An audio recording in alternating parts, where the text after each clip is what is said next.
It is therefore essential in linking training to current labor needs, as well as anticipating and building competencies for the future jobs.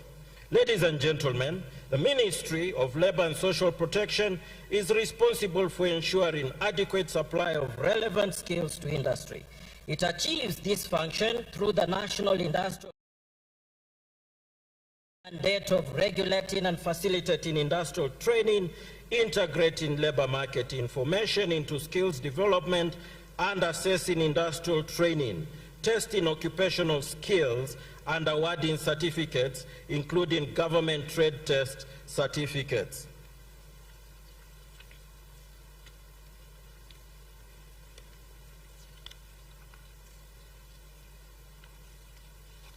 In conclusion, ladies and gentlemen, I wish to state very categorically that our ministry will work very, very closely, particularly with the Jua Kali sector, as in accordance with what my brother Muteti has just informed us. It is true in terms of the statistics given that you comprise 21 million of our workforce. Therefore, concentration yetu iwe wapi? Where should our focus be? It should be in the Jua Kali sector.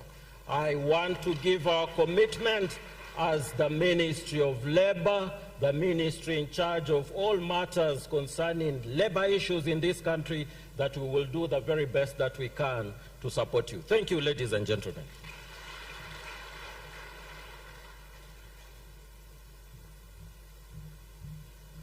Your Excellency, allow me now to invite the CS Minister of Education, Ezekiel Mashogu, to give his remarks.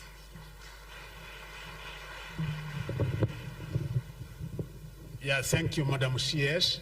PS, Your Excellency, the Deputy President of the Republic of Kenya, Your Excellencies, the governors who are here, the principal secretaries present, and all senior officers, the chief executive officers of our parastatals and the chairpersons. Jua Kali mupo. Oye. Your Excellency, the Deputy President of the Republic of Kenya, this is a major milestone for this great country of ours, because, as we know, we have our Vision 2030, and the attainment of the objectives and the goals as set out in Vision 2030, Your Excellency, can never be achieved apart from these people here, the Jua Kali people, who are the prime movers of the economy of our country. Well done, Jua Kali. Your Excellency, when you and His Excellency, the President of the Republic of Kenya, William Samoei Ruto, appointed me as the Cabinet Secretary of Education, one of the documents that I found in the office, which had been there for the last 4 years, was this particular policy. I had an opportunity with my team to go through this particular policy, and I said, yes, this is where the answer is, this is where the solution is to the kind of problems we have and the challenges as a country, particularly pertaining to our young people. And from there, Your Excellency, me and my team started working in collaboration with my sister, the CS Minister of Labour, to ensure that we got the necessary required approvals from the Cabinet in order to roll out this particular policy, Your Excellency. And I thank you so much, because when I presented this policy to the Cabinet Committee and finally to Cabinet, it was unanimous support, including from yourself and His Excellency, the President of the Republic of Kenya. Your Excellency, today marks a great day for the young people,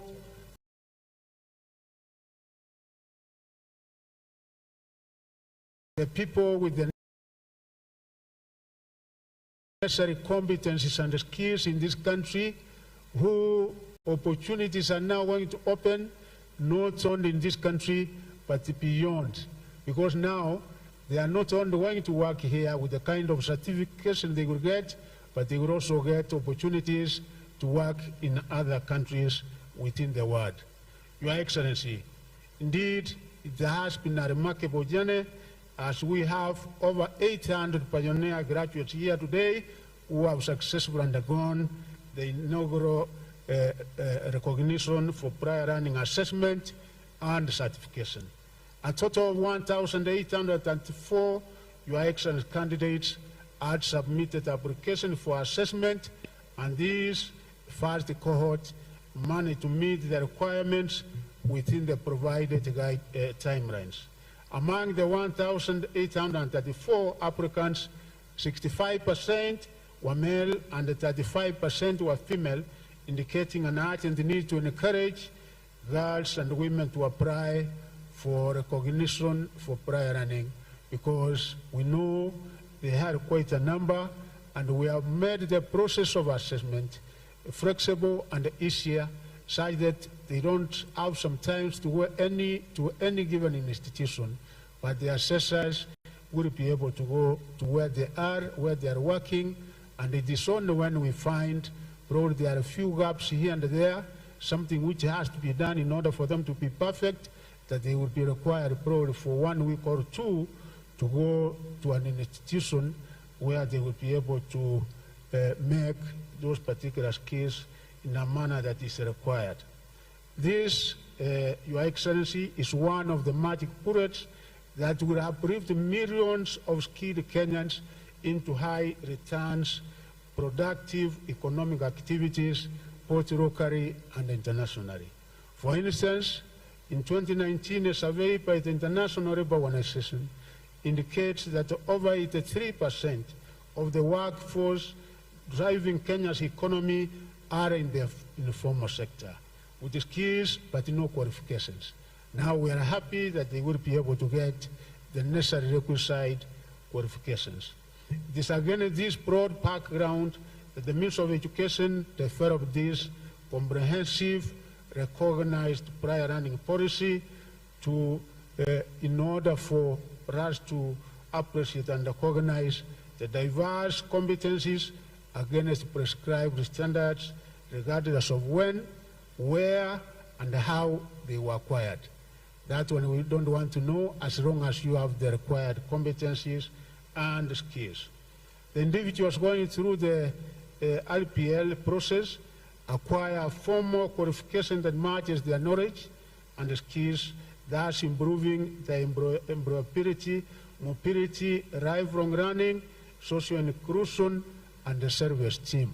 And Your Excellency, I said, these particular qualifications will make it possible for us to have entrepreneurs from here, because now, rather than depending on other people as contractors, this will also enable them to be contractors.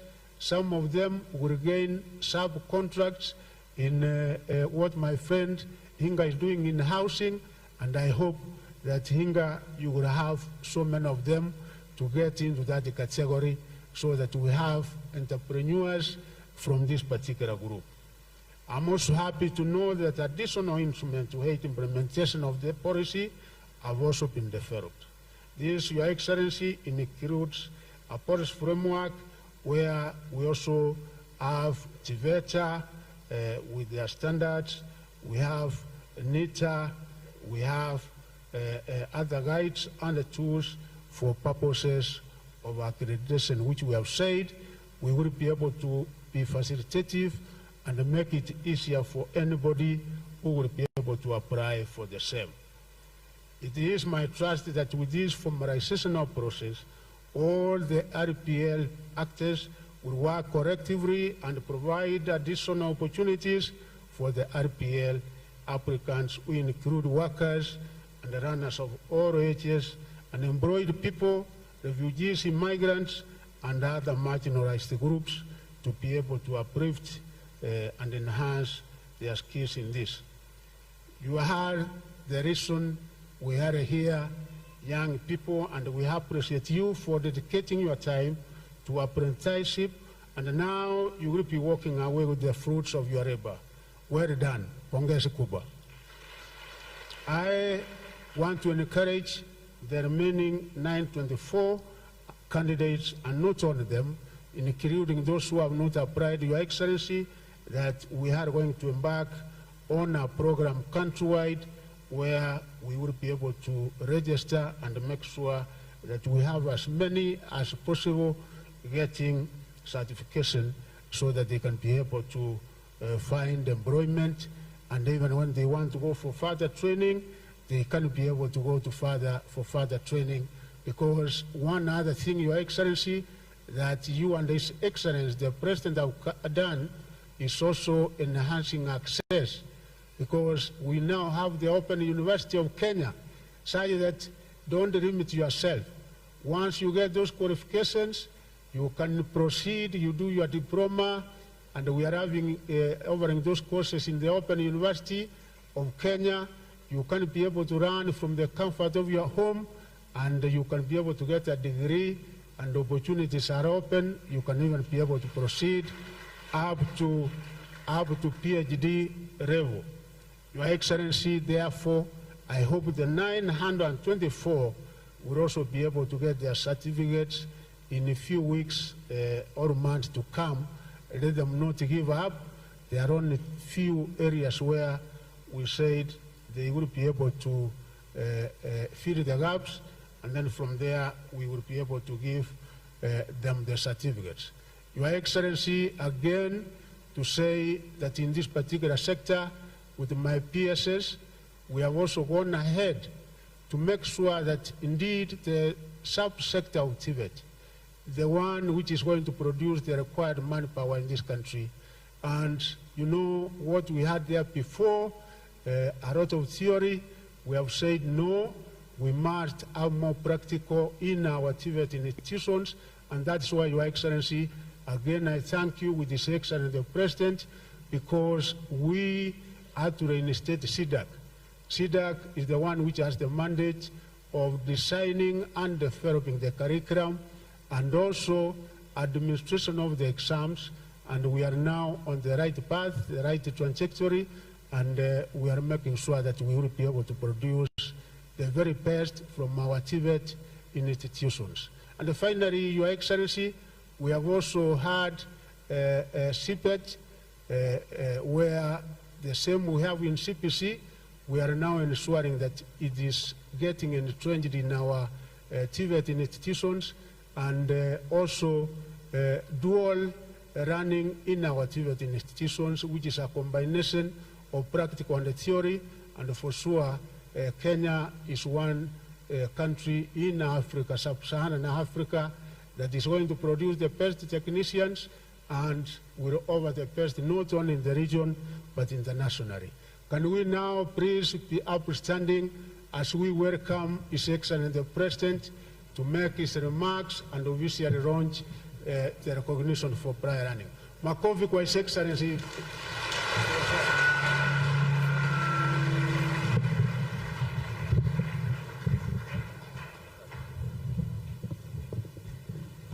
Thank you. Please be seated.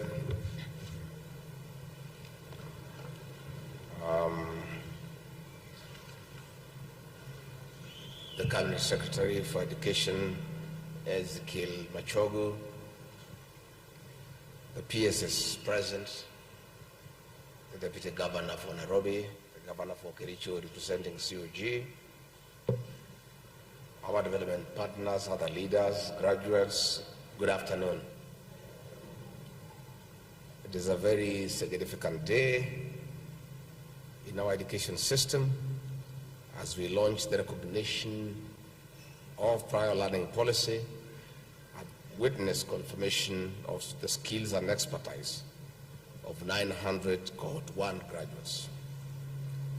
On behalf of our President, His Excellency Dr. William Ruto, I congratulate the cohort, the Ministry of Education, the other education sector stakeholders, including development partners, for making this a reality.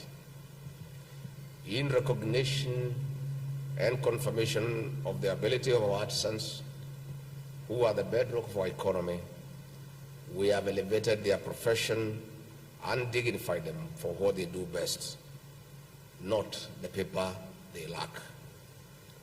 Indeed, today, hard-working, dedicated, focused, and qualified Kenyans who could never have bagged a certificate will walk home with the promise of a job and a bright future for themselves and their families.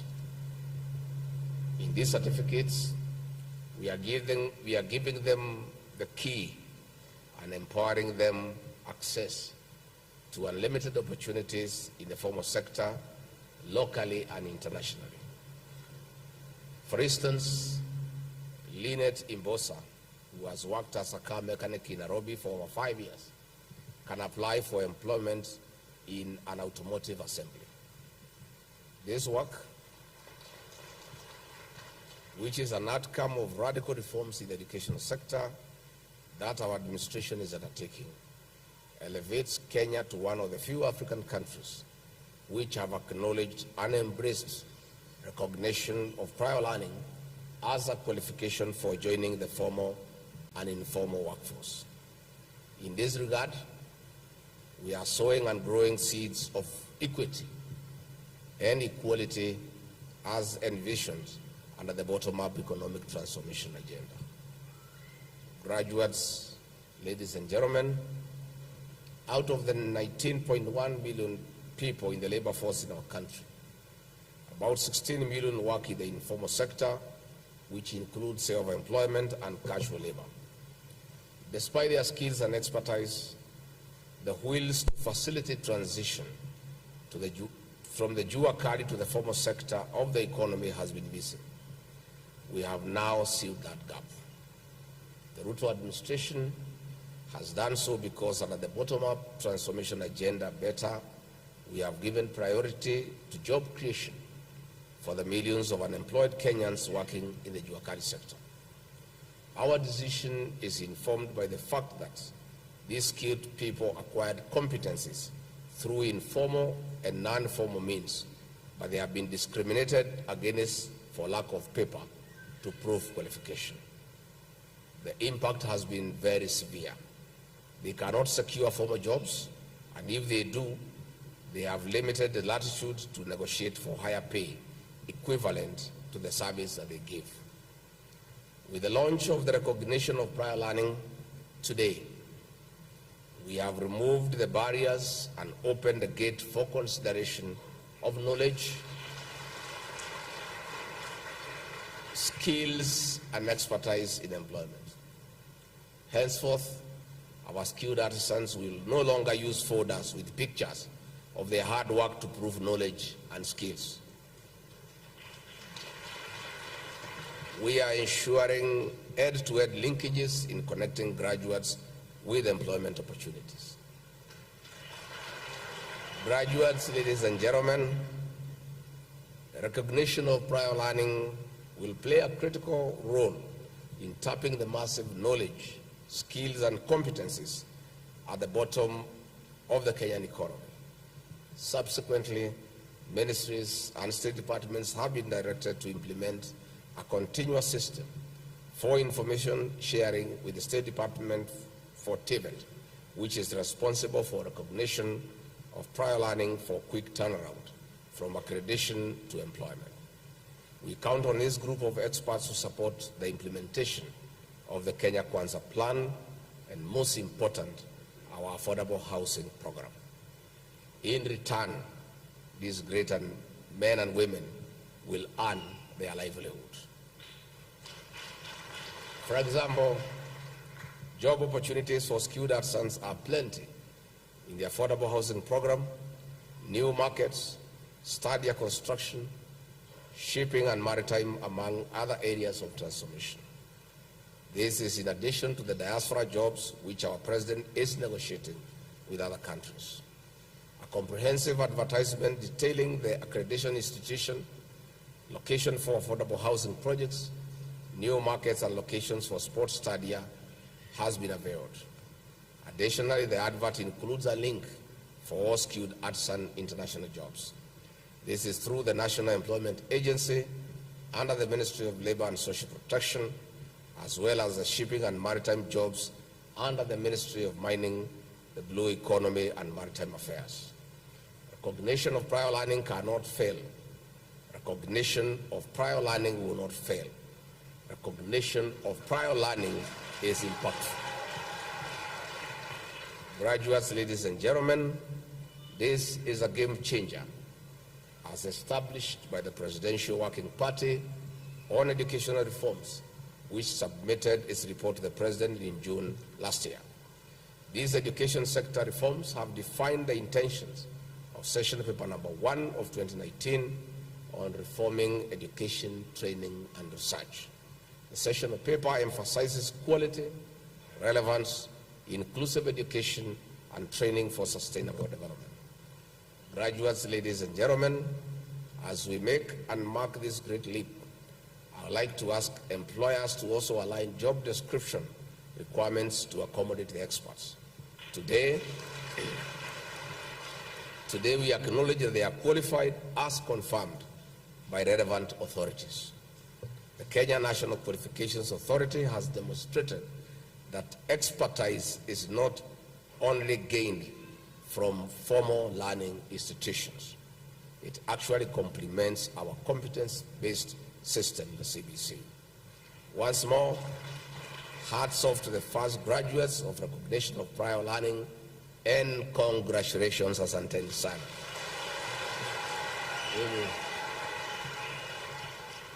Mimi nimefurahi sana kwa sababu hii maneno ya makaratasi ingine inasumbua sana. Si mnajua hata yangu si kubwa sana.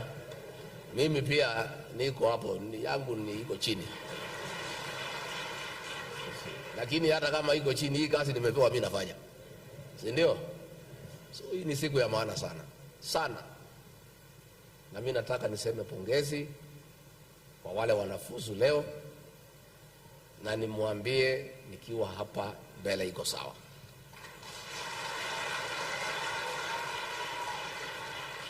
You are the drivers of our economy. Na sisi tunajua hata tukipeleka magari yetu kwa hizi kampuni kubwa, wanarudi jioni kutafuta watu ya jua kali kuja kuunganisha mawaya. Tunajua. Si hata hatujui. Hii maduka kubwa ya furniture, watu wamekaa pale wamevaa mzuri, ukiondoka ukishalipa deposit wanaita watu ya jua kali. Lakini wanawalipa kitu kidogo. Sasa nyinyi mmepata nafasi. Muko na makaratasi na muko na ujuzi. Muko mbele kama mfuko ya shati. Watu wengine wako makaratasi hakuna ujuzi. Sasa nyinyi muko na ujuzi na nini? Sasa nyinyi mungangane. Fight for your space kwa biashara ile iko hii Kenya. Na usikae nyumbani, hakuna mtu atakutoa kwa bibi yako kuitia biashara. Wewe utatoka nje ungangane na wanaume wengine, si ndio? And you guys are great. I want to say this program, na mimi nimpongeze mkubwa wetu Rais William Ruto kwa kusukuma sana hii maneno ya recognition of prior learning. We know instances sisi wenyewe. Mimi pale kwangu unakuta mkubwa ya wapishi ako graduate, mshahara kubwa. Ile watu wako na ujuzi na hakuna makaratasi, mshahara kidogo, lakini ndio wenye kupika. Yule hao akimwambia wewe endelea anakwama. That is the truth. And we are saying now, Public Service Commission and no employers, we must now align recognition of prior learning into our employment structure.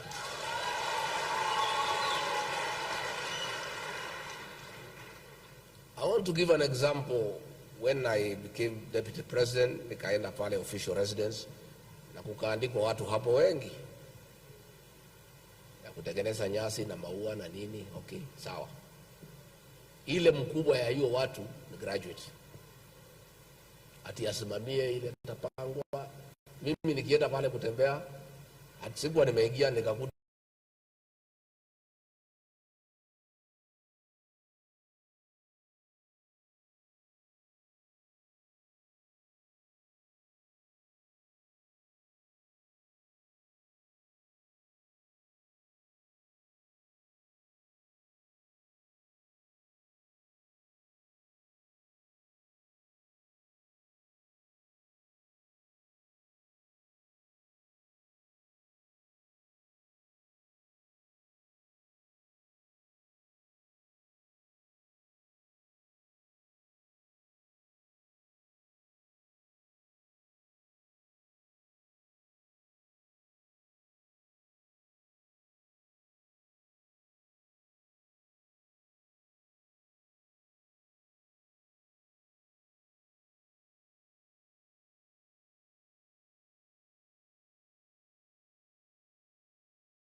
akajanaka.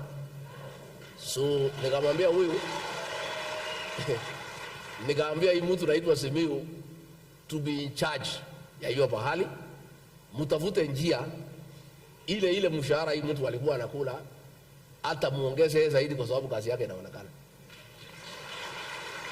Today that Simiyu fellow, mtu ya chini ndio hapo, ukienda hapo inang'ara vizuri. We were denied the services of that young man because he has no papers. Yet ujuzi ni zaidi. Kichwa yake imejaa mafikira na mpango ya kazi. Mwingine ni makaratasi tupu. Hatusemi makaratasi ni mbaya. Tunataka makaratasi na ujuzi iunganishwe pamoja. Na hiyo ndio tumemfanyia kama serikali. So watu ya makaratasi sasa mkuwe tayari. Sasa wale wako na makaratasi na wana ujuzi, vile hawa wanatafuta makaratasi na nyinyi mwanze kutafuta ujuzi.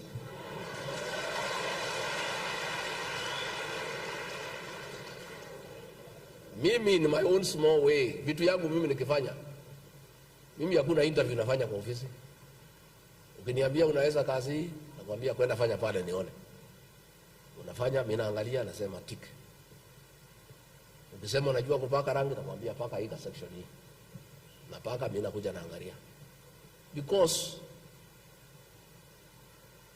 papers must be followed by skills and competence. Skills and competence must be affirmed by papers. So wale wako na ujuzi waziri watafutiwe makaratasi. Yeah, it's only fair. Ama sina mna hiyo? Yeah, wale wako na ujuzi watafutiwe makaratasi. Na PS Mwadime, some people came to see me today wanasema ati house girls wanaenda ngambo, mmesema tuwakuya form 4. Mwachana na hiyo maneno. Stop that thing. All these girls who brought up our children, hakuna alikuwa na makaratasi, and they brought them up nicely. Si ndio? Please look into that one. In fact, some people came to see me today. When I told them I'm coming for this program, wakaniuliza Deputy President, mbona hii house girl mmetangaza kwenda ngambo mnasema at minimum ikuwe form 4? Sasa what is that? We are defeating the whole of this exercise. Kama msichana anajua kuchunga mtoto, na hata kama hana makaratasi ya form 4, siaende akatunze mtoto. Please look into it. I don't think it makes sense to say at the house girls wakuwe watu ya form 4. Kama wajui kizungu watajifundisha huko wakiangalia mtoto. Hata sisi yote hakuna mtu alikuwa anajua kizungu. You learn on the job, si ndio? Kama ni Kiarabu si watajua. Mtoto analialia hapo nini, anatamka maneno kidogo kidogo. The girls are sharp, they will pick. 2-3 weeks wanaongea Kiarabu, wanaongea Kiingereza, wanaendelea. And I want to say, nataka niseme, hao watoto wetu wanaenda nje. They are really marketing our products. They are really marketing our products. I have seen an upsurge in the taking of Kenyan tea in Saudi Arabia, and unga inaitwa Kamagara. Na ni wasichana wetu wameenda na pakiti 2-3. Wamepikia Mwarabu, amesema hii ndio mimi nataka nikuwe nikiku. You know, hii Waarabu, they have no idea on what is good unga. Sasa hii watoto wetu in their own intelligence, amepata kazi huko, amebeba pakiti 2-3. Ameambia Mwarabu na familia, wacha tujaribu hii yake. Mwarabu kukula, anasema basi. So I was talking to the owner of that factory, Joy Millers. He cannot cope with the demand of Kenyan maize meal in Saudi Arabia. And it's our girls. Hao ya Saturday wanataka kufugia PS. Msiwafugie. Let them go. Saturday si mbaya. They'll pick a few English words here and there, ile ya kuomba maji na nini na kuendelea. So what ya Saturday mko hapa? Iko Saturday hapa? Mko sawa, hamuko sawa? watu ya strategy iko sawa. Hata hii masomo ikiwa kidogo, saa ingine hata iko na faida kwa sababu hawajifanyi wajuaji. Unajua wale bado soma sana, they listen. Wanasikiza waambiwe, si ndio? Wale wengine wamesoma sana ni kiburi, wanajifanya they know everything. So please let us affirm skills and competencies of the Kenyan people, and let us give them an equal chance to participate in national development. And what has happened today is the best thing that could ever happen to this country. And I want to say, wale walikuwa wanasema that the hustler narrative was not real. This is what the hustler narrative is all about. All these people, all these 38 people and 44 people who have skills, who have competencies, and nobody recognizes them, belong to the hustler nation. And this is their government, and their government is recognizing them for who they are, for what they know, for the skills they possess, for the competencies that they have. And they must be allowed to take part in the development of this country and fed for themselves and their families. Mimi sitaki nipitishe hapo naweza haribu. Unajua sasa, this is a great day for this country, I can tell you. Wale tunatembea umu vichorochoroni, we know the kind of skills and competencies with the people, and nobody ever gave them a chance to be anybody or to be anywhere. The fact that munaketi hapa leo na deputy president na mawaziri, already ni hatua tunasonga.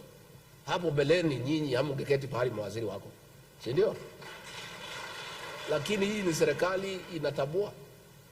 So I want to say, CS Machogu, thank you for what you are doing for the Ministry of Education. You've brought a lot of energy into the ministry. Since President William Ruto gave you that docket, you have proved yourself as a CS who knows what he's doing. Wewe kanyangia hapo. Kanyangia hapo.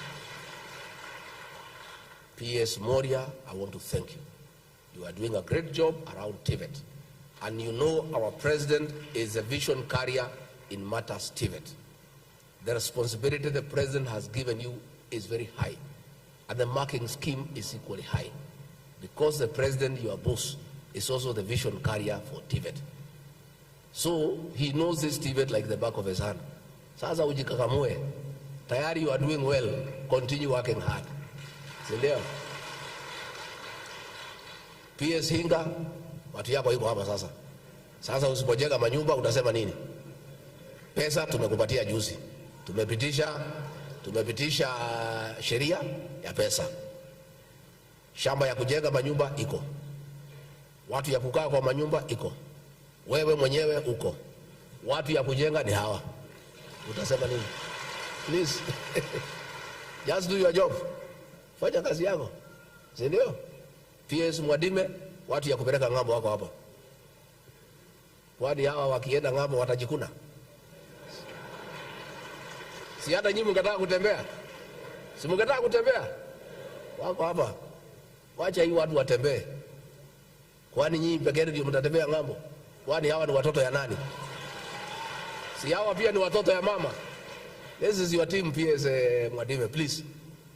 Yeah? Na msiweke hiyo maneno ya makaratasi sana. Hii makaratasi hii ni sawa. Hii Moria anafanya na watu, hii ya recognition of prior learning, these are enough papers. Mtu akiwa na hii aingie ndege aende ng'ambo ama meli. Asante sana. Mimi nimeshukuru sana. I'm a very happy person, na hata rais nitamwambia atafurahi. We know now, tukienda kulala, iko wa Kenya pahali walijua mambo mingi walikuwa nazuiwa na hii makaratasi. Na hii makaratasi unajua ni wazungu walilete. Si ni wazungu walileta hii maneno ya makaratasi? Sasa wacha sisi tujipange kikenya.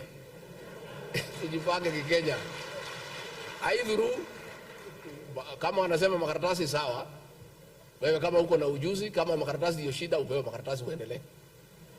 Si ndio? Mimi unajua degree yangu ni moja. Wengine wote president ni 3. wengine 3, 2, mimi niko pale chini. Lakini pia waziri, hata mimi mtengenezee ile recognition of prior learning. Because hata mimi nangangana. Hata sisi tunangangana. Mtu angalie ile tumefanya hata bila hiyo masomo mingi. Mungetaka niangaliwe pia? Nimetosha ama bado tosha? Hata mimi nitengenezee hiyo makaratasi. Basi nisumbue ati nirudi university, mimi sina wakati sasa hivi. Wanitafutie makaratasi niendelee. Asanteni sana. May God bless you and bless you abundantly. Asanteni sana. Asante sana Mheshimiwa Naibu Rais. Basi tungekuomba kwa heshima kuu, ili tuweze kuadhimisha hii siku vizuri, tuende kwa unveiling booth. Tutampata pia CS Education akiweza kuungana na Mheshimiwa Naibu Rais, katibu wetu wakuu na wanafunzi wawili ambao watakuwa wanajiunga naye Mheshimiwa Naibu wa Rais. Sherehe hii basi tutakuwa kabla kubonyeza kidude. We are going to have a countdown to 10 before we can press the button. Studio, please. Let's have the countdown as we prepare to unveil the recognition of prior learning policy framework, which is the RPL. Number 6, 5, 4, 3, 2, 1. Press the button, Your Excellency Deputy President, and let's unveil this RPL framework. Songa mbali kidogo ili tuweze kuona yaliyo ndani. The display of the recognition of prior learning policy framework. It's official. We have the prior learning policy framework, RPL. Thank you, Your Excellency. We'll make way for His Excellency. After witnessing that official launch, thank you, Your Excellency. We'll be proceeding now back to the stage, where we'll be handed the hard copies of the recognition of prior learning framework. You'll be joined on stage, Your Excellency, by the CS, PSS, and the governors for photo ops of this momentous. Our PSS, our governors holding that, led by Excellency Deputy President, will be displaying that booklet that indeed assures the future of so many people who have prior skills, who are not recognized but now are recognized. Wana kamera, basi kama tumemaliza kuchukua hiyo. Thank you, Your Excellency Deputy President. Your Excellency Deputy President, we will now be taking our seats as we usher in the PS TVET for the presentation of the graduates. The principals of the various institutions should ready themselves to call out the categories of those to be awarded. Madam PS, take the floor.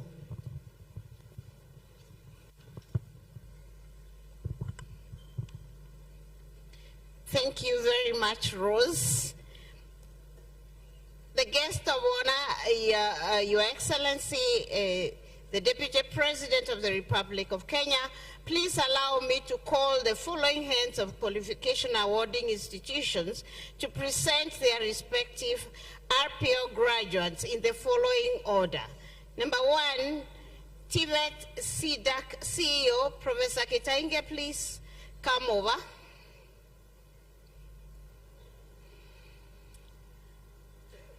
Kindly call up your candidates to be upstanding, and we will just call all of them at the same time, then we proceed.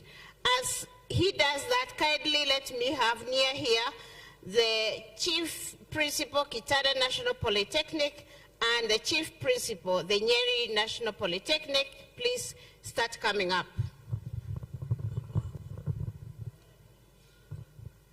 Your Excellency, Sir, Deputy President of the Republic of Kenya, the following 4 graduates satisfied the Board of Assessors of TVET CDAC.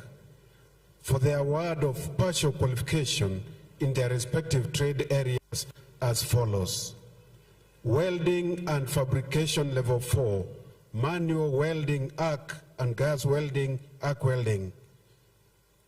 Partial qualification in welding and fabrication level 4, oxy-acetylene gas welding and gas tungsten arc welding. Partial qualification in automotive technology level 4, 2 candidates.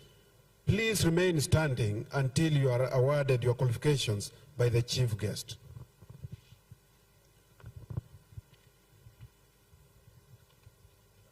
Your Excellency, the chief guest, the following 13 graduates and 182 graduates satisfied the assessors for the award of partial qualification and full qualification in their respective trades area as follows: partial qualification, electrical installation level 4. Can you stand up, please? Office administration level 5. Can you all stand up? Full qualification, plumbing level 4. Can you all stand up? Welding and fabrication level 4. Electrical installation level 4. Electrical installation level 5. Office administration level 5. Thank you. Can you remain standing until you are awarded certificates? Thank you.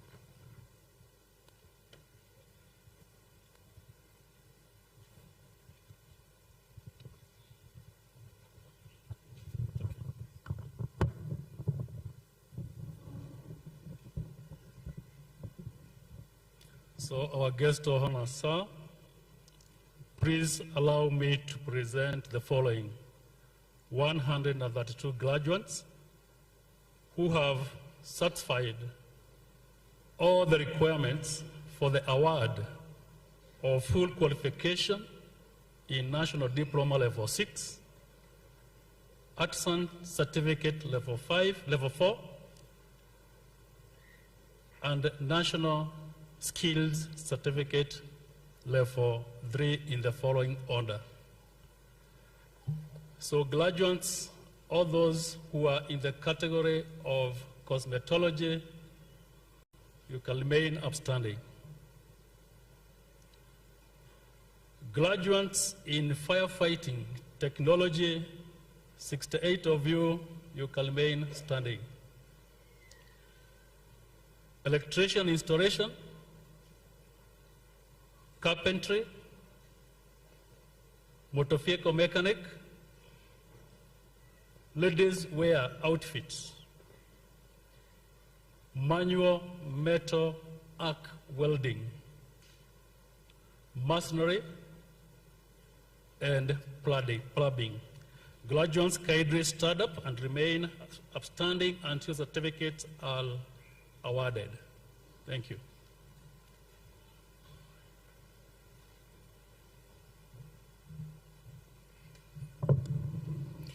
Your Excellency, may I call upon you and the CS Mashogu to come to the front and award the certificates.